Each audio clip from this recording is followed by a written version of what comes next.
I'm sure you clicked this because you saw a title and thumbnail in this video, and I gotta say, even though I know what's in this box, I'm just equally excited. So I sent off a express. It wasn't even express, it was just regular. Which, by the way, regular is actually fast now with PSA, which is kind of cool. It sucks because you're paying $100 a card, which is insane. Because for these speeds and for the quality, this used to be like a norm back in the day, like a year, 2 years ago before the pandemic happened, where not everybody was sending in every single card to PSA, and you were paying like what, $15, $10 a card, something like that. And now for that same deal, you're spending $100 a card, which is insane. Good news is this was done literally in like not even a week, so fast. What is this? Oh, my packaging. It's fine, but I'm excited because what's inside this, I feel like was worth it. Is this everything? I feel like I'm missing some stuff inside this. Wait a minute. PSA, where is my... I better have all my stuff here. Oh, it is. I was about to say, it looks like I'm missing some stuff. They just changed their packaging around, I think. But okay, we got an absolutely insane PSA return today. And couldn't be more excited about this. All right, first things first, I already see what we got at the top. This is actually Dark Magician Girl. It is the ultimate rare version. I already got the what was it, the purple one, right? Yeah, the purple one's the PSA 10, and I got this green one like this in secret rare prismatic form as a BGS 9.5. So yeah, this is gonna be as good as it gets as an 8. I love the art on this. I feel like, again, there's certain cards that we here got cheated on that we never got. Because look at this. Look at the shine on this. This is so cool. So just to explain, this is the DDM promo for Dungeon Dice Monsters in 2000. What was it? 1? Yeah, 2001. And it featured ultra rare prismatic with like the super shine, and then also the ultimate rares of 3 different Dark Magician Girls that came in that game. And yeah, I mean, look, it's Dark Magician Girl. Anytime you have Dark Magician Girl, it's a win. But look at the shine on that. I feel like this could have been a 9, but you know what? I'm not gonna argue. But I will tell you this, I did see these grades, and the second I started going down this list, I was like, oh, we got a harsh grader. So for example, this got hit hard. This Dark Magician got hit really, really hard. And I feel like because of the sleeve, it's actually like making my focus kind of weird, but I'm gonna take it out. So yeah, unfortunately, Dark Magician and Ghost from the Past had a awful print quality. So I don't know if I can show you, but in the back here, hopefully you can see it on the smudges, which is insane. It also has these like weird dents. I don't know what it is, but I posted actually on stream the other day off of 1 pack. Like, I opened a whole box. Ooh, look at that shine. I opened a whole mini box of 5, and in the first, well, I guess a display box of 5. And the first mini box I opened, and the first pack had this in it, which is insane. Absolutely insane. Fortunately, it's a 7, but hey, I pulled it, so it's mine. This is when I realized I had a harsh grader. An 8. An 8 on a modern day card, and I'm like, what happened here for it to hit an 8? Even looking at it, I pulled 2 of these. And I gotta say, I definitely sent the better of the 2. I don't know. I mean, the centering isn't exactly the best, but like, maybe a 9 is what I look. I'm convinced that when it comes down to PSA, there's certain cards you send in, and once those cards are in their reach, they are automatically grading them harsher. Dark Magicians, Dark Magician Girl, Blue Eyes, Charizard, Lugia. They know all the top cards that are submitted the most always get a more harsher treatment, in my opinion, when it comes down to grading. Not to say that if this deserves an 8, it shouldn't be an 8. But I feel like, again, unless I'm just not seeing it, I feel like this could have been at least been a 9. But whatever, it is what it is. All right, next we got Firewall Dragon. And this is when I started thinking, like, man, a 9 is good. But I know when it comes down to the next 3 I'm going to show you, they were amongst the better condition cards. There's minimal smudging. Now, they all have smudges, unfortunately. I mean, that's just how Ghost in the Past was. But it's like minimal. It's not as bad as it usually is. And there's no print lines. Surprisingly, there's no print lines on any of these Ghost in the Past cards. It's just usually the back that has a smudging, and then like Dark Magician and Blue Eyes Alternative had this like weird dents sometimes. Crystal Wing, also a 9. I mean, a 9's good. I think a 9 for these is always fantastic because like Once you get to the 8-7 territory, it's like questionable. But I think this one had, yeah, this one had a bit more smudge, if you guys can see it. I don't know if I can shine it correctly because you see it right there. So I get the 9 on this. But I also feel like the smudges are like impossible to avoid, and I've seen a lot of 10s from Ghost in the past that still had those smudges. So it's like, I think maybe when it comes down to the grader, some of the grader will be like yes, no to giving it a 9 or a 10. So I don't know. Next we got, oh, I love this card, and this I'm actually excited about because 10. Now I feel like Starlights, look at the shine on this. Starlights to me are like my favorite things in the world right now because of how shiny. I mean, you guys know if it's shiny, we love it. We like shiny in this house. But Starlights, I don't know what it is. The rarity of Starlights, number 1. The iconicness of the card itself. You guys know Dragoon is a insane card. It's banned in Master Duel. I believe it's banned in OCG. It's playable in the TCG for whatever reason. It's an iconic card in modern day Yu-Gi-Oh! And it being a Starlight with how rare it is to pull and how beautiful it looks, this is definitely a win. I bought this. I immediately bought this because like I actually am a big fan of this card, even though I don't even get to play it. I'm hoping that they unban it actually in Master Duel because I will play it frame 1. I'm not going to be one of those guys that runs it in every single deck with Predaplant, but I will definitely make a Red Ice Dark Magician deck that has that as like a main focus. Speaking of which, another 10. And anytime you have Dark Magician Girl, even though this is not a direct Dark Magician Girl card, technically is because it's the Dark Magicians, it's a win. Again, I immediately bought this. The second Battle of Chaos came out, I was like, I need this. Actually, this is the first card I saw in the leak. It was this, and I believe Illusion, Chaos Illusion, I want to say. And I was like, I need to pull this. Like, I need this ASAP. Unfortunately, I didn't get to pull it. I pulled 2 Dark Magicians, which you're going to see here in a second. But this card is just beautiful. And we got 10, which is nice. I believe at the time you're recording this, they are both Pop 21. Both the Dark Magicians and the Red Eyes Dragoon are Pop 21. And that's going to go up more. I mean, the more people that send them in, the better. Here's everyone's favorite card. Now, you know what's funny about this? Before Skill Drain got actually unbanned, or I guess it was unlimited. I think it was limited before. I went and bought 3 of these.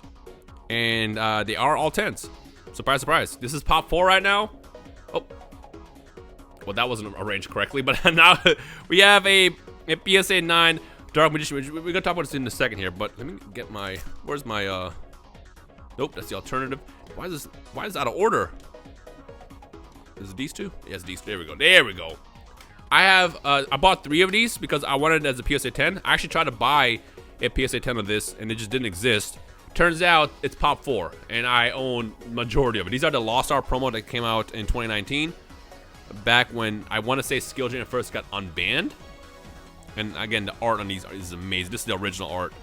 So yeah, I grabbed 3 of these before they got unbanned. The price shot up. I think I paid like $25 a card. The next day, the cards shot up to like 70 a card because it was unlimited. And I immediately, I guess, waited to send it into PSA. But this is an iconic card. I like Skill Drain. You guys know me. I think Skill Drain is a necessary evil. It's a necessary evil. All right. Speaking of favorite cards, I pulled this actually literally a couple days ago. Ooh. But unfortunately, for whatever reason, PSA said no. Again, I'm convinced. Look how great this looks. I'm convinced that there's certain cards that they have on the list that they automatically will grade harsher. Or maybe there's something I missed. It might have been something I missed, to be honest. I mean, I think everything else on this card looks great. And I know technically a lot of these ultimate rares always have like chipping issues. Maybe there's something I missed, but like, look how great this looks. I might just buy this as a PSA 10. Ooh. I did just recently buy the SBPR promo for this.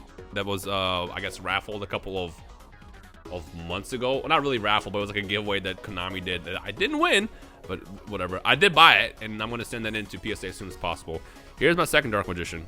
And bad news, they both got 9s, which is interesting because both of these, what I understand from the Dark Magician is they usually have centering issues. Now, you can argue that this one definitely is a bit off center from right to left, which is fine. This 9 it makes sense. But look at this one. That centering is A1. That centering is A1. So what is it about this that didn't make the cut? I might resubmit this one. I'll be honest with you. Because it's modern day. But it also says Dark Magician, which automatically means, you know what, let's just give this a 9 for no reason at all. All right. Oh, the sad story of this. You're probably expecting a 10, right? Wrong. Yeah, so I unfortunately, I bought this, but the seller, and this is why it's important to really package your card up really, really well. The seller put this in an envelope with no padding or anything. How it arrived without being absolutely destroyed, I don't know. But unfortunately, the topper was kind of screwed up because there was tape over it. I'm like, what? Who shipped this? That sucks. So I think what I'll probably just do is I'll just wait for the price of this to go down and I'll buy it. But this is one of the coolest Charizard arts that they've ever released, in my opinion. Or at least recently. It's so badass. So badass. You know what? Even though you are an 8, you can hang out in the back. All right, next.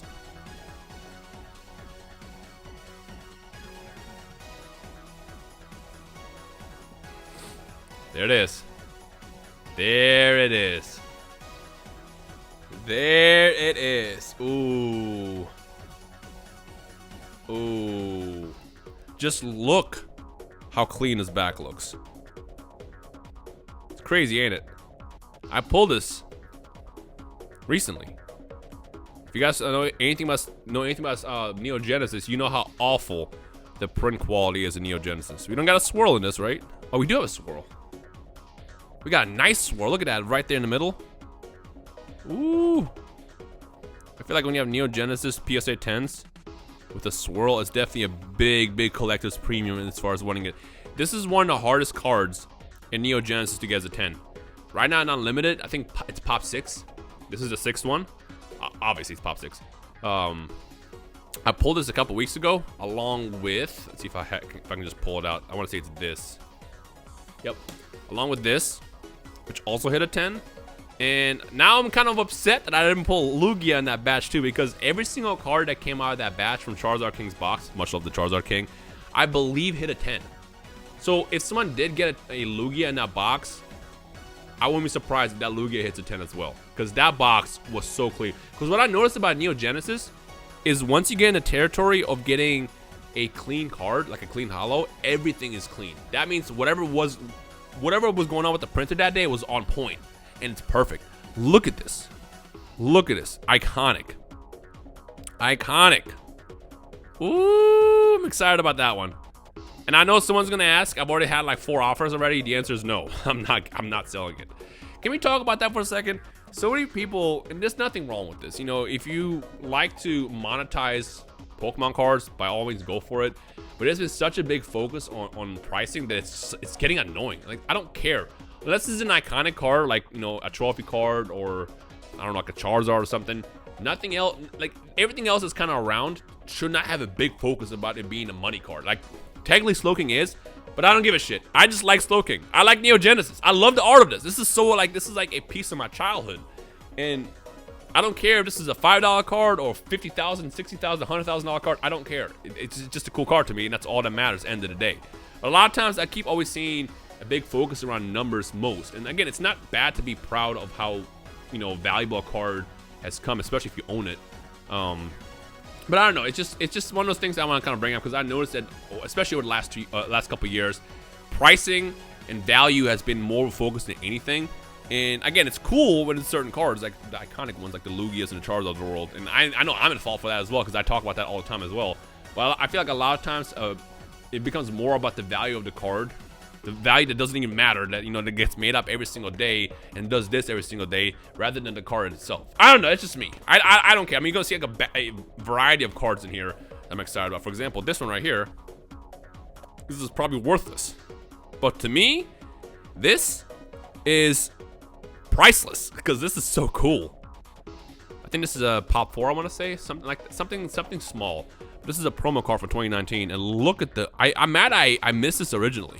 This and this one over here, right here, the Champa and Beerus. You guys know Beerus is my favorite character in Dragon Ball.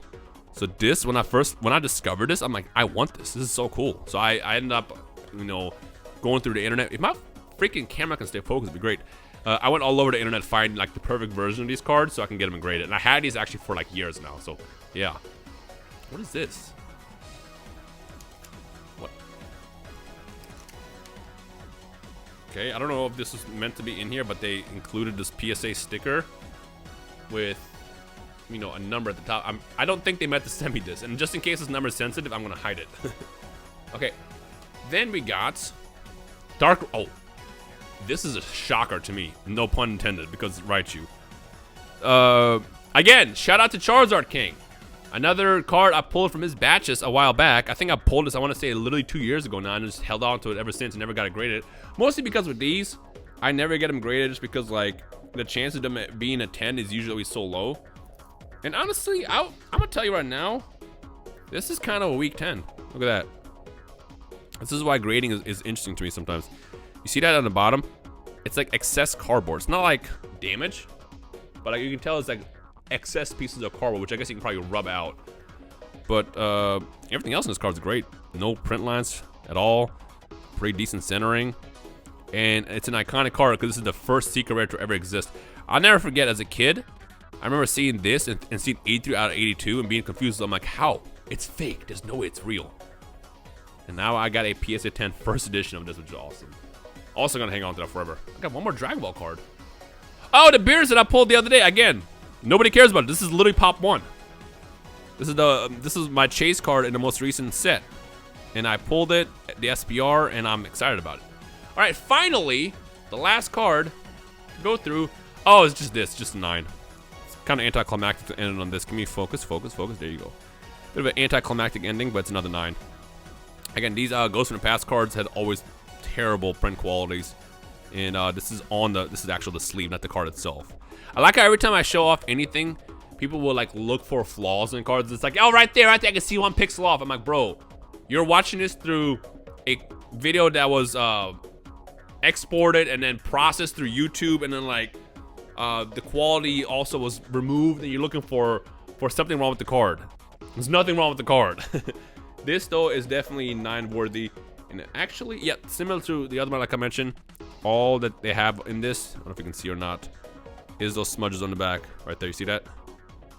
Not as bad as the other ones, but this is something that's present in all of them. And I feel like if PSA accepts that, you know, these are always going to be part of the cards, this probably could be considered a 10. But yeah. Anyways, so yeah, what a return. Put the main 3 in a focus shot right here real fast so I can show off. Whoop, if I knock over my set, it's going to ruin everything. There you go. Focus, damn it. PSA 10 Slowking, Pop 6. Anyways, hope you guys enjoyed. Thumbs up, and I guess stay tuned for more PSA returns, which I have no idea the next time you'll even see one of these because how infrequently I send these in now. But I might send something off soon, and we'll see what happens. But hope you enjoyed, and I guess I'll see you guys in the comment section below. Peace.